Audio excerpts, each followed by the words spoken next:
Il ne respecte pas la loi. Donc lui, il devait être déchu de sa nationalité, hein, si on applique son manifeste de la haine,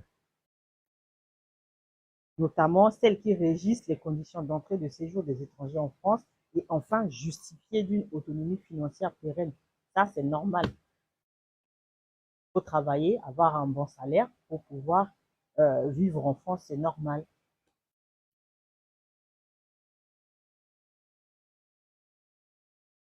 Mais là, par rapport au cas pratique auquel on a été confronté, même quelqu'un qui gagne un SMIC voit sa demande de naturalisation rejetée parce qu'il ne gagne que le SMIC.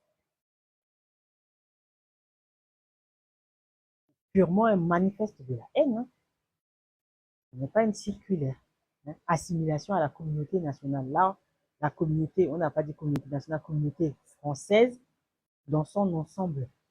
C'est plus large que cette notion que lui il entend. Je ne sais pas si on lit la même chose, quoi. Hein?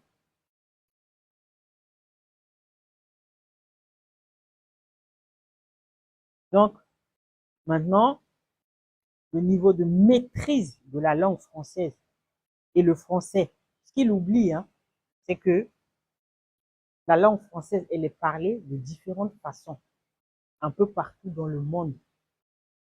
Ce qui fait la force de la langue française, ce sont ces différentes façons de parler le français. Au Québec, on ne parle pas le français comme on parle français en France, hein. Ah non, hein. Et tout ça participe de la francophonie. Et heureusement d'ailleurs qu'il existe ces différentes formes de français pour permettre l'existence de la langue française sur l'échiquier international. Et aussi le niveau. Donc maintenant, pour être français, il faut passer un diplôme de français. Pour devenir français, il faut passer un diplôme de français.